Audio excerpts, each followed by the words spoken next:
mais uma aula de psicoterapia. Vocês estiveram presentes no Holística em 2007, tivemos um contato direto, né?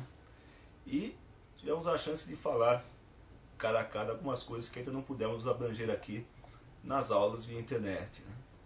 Inclusive a própria prova que foi utilizada no evento, por si só ela também é uma aula. Vocês notaram que era um caso, uma simulação de caso real, onde um sonho foi analisado. Nós fizemos uma técnica, foi aplicada uma técnica basicamente de relaxamento, e dentro desse estado de relaxamento pôde fluir várias informações antes inconscientes da cliente. Claro que é uma simulação, mas no consultório não é tão diferente daquilo que foi mostrado naquele vídeo.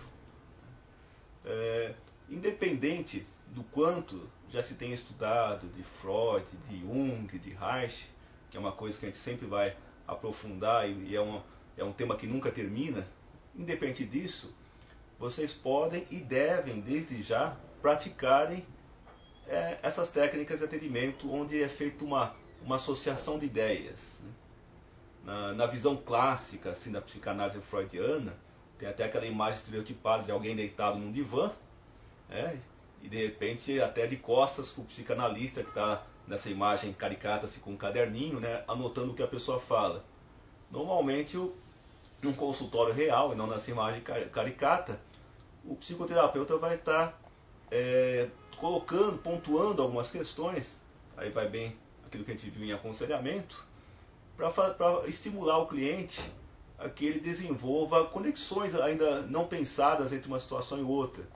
Por exemplo, de repente entre uma emoção que ele tenha sentido naquela semana, algo que o tenha irritado, por exemplo, e alguma conexão com um fato passado da sua infância. Ou de repente um sonho que ele tenha tido e o quanto do dia a dia dele apareceu nesse sonho, só que de forma muitas vezes velada, muitas vezes simbólica.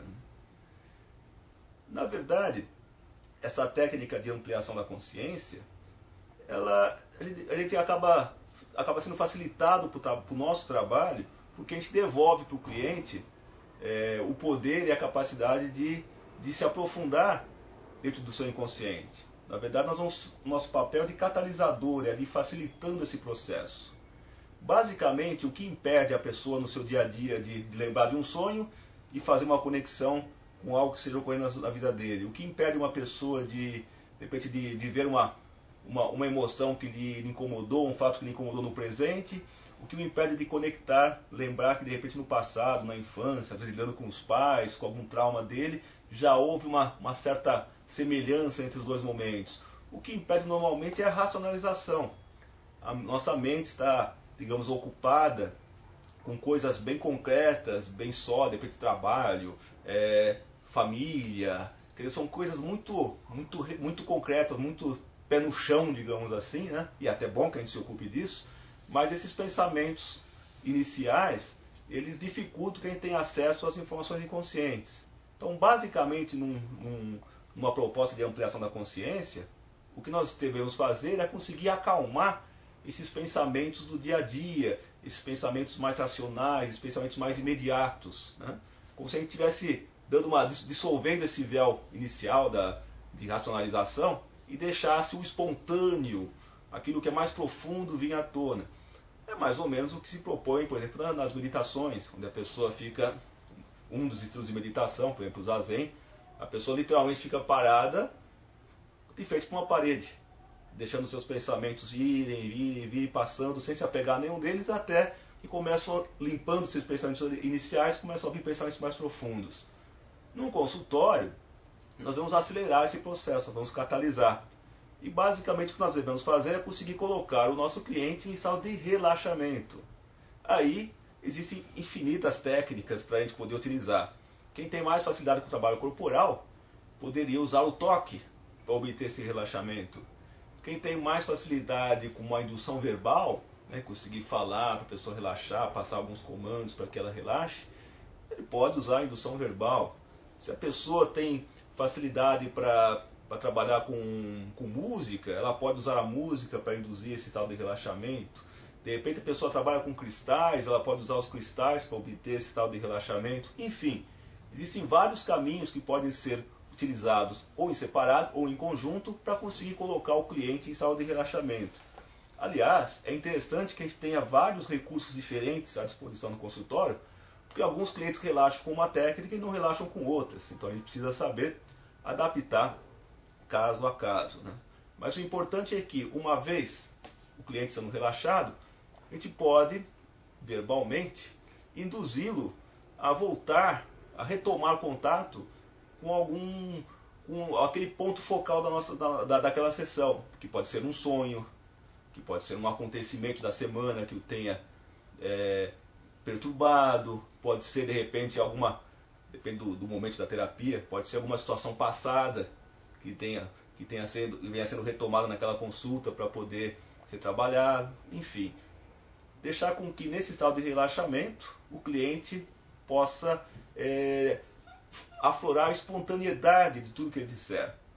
Ele tem que estimular uma certa, não digamos ansiedade, mas uma certa agilidade nas respostas, porque se deixar o cliente elaborar o que ele vai falar, ele vai realmente vai racionalizar. E se ele racionalizar, ele vai fugir da nossa proposta, que é justamente ser espontâneo e com isso permitir que o inconsciente aflore.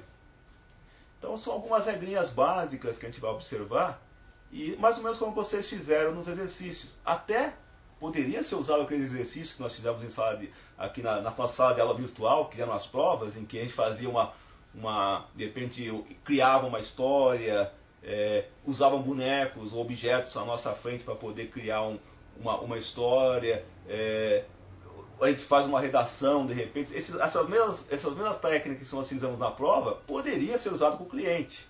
Se ele for muito resistente, por exemplo, é um caminho de lidar. Agora, é claro que quando ele está cara a cara com o cliente, fica muito mais fácil de conseguir obter dele justamente aquelas informações mais profundas. Ou seja, na verdade, a proposta é a mesma que a gente tem usado nas nossas provas, em que tenta-se, entre aspas, distrair o racional para que o inconsciente aflore. E muitas vezes, para facilitar esse processo, em vez de ser uma pergunta direta, a gente vai seguindo um caminho, digamos assim, curvo, né? A gente desvia um pouquinho da atenção daquele primeiro foco e acaba chegando lá. Por exemplo, em vez de perguntar, como a gente fez nas provas, em vez de perguntar como é que está a tua vida, perguntamos como é que estaria a vida do personagem que a gente criou naquela redação. Em vez de o que está acontecendo na sua vida, a gente fez com objetos, de repente o que está acontecendo na vida desses objetos. Ou seja, são formas de a gente obter informação e ao mesmo tempo driblar um pouco a resistência natural à terapia, porque a gente criou nossas defesas, a gente tem uma certa resistência a deixar aflorar esse material inconsciente. Com o cliente é a mesma coisa. Então é importante essas vivências que nós temos feito na própria prova, para a gente passar pela experiência pessoal e saber o que procurar, como obter isso dos nossos clientes também. Bom, nesse mês ainda, nessa aula a gente ainda tem a prova para fazer, tem o vídeo também para estudar, né? Então fiquem tranquilos, leiam o material didático e com certeza vocês vão se sair muito bem na prova. E lembrando que já está na hora de começar a supervisão. Leiam as orientações sobre a supervisão, que são escritas aqui na nossa comunidade, e boa sorte, bons estudos e boa prova para vocês.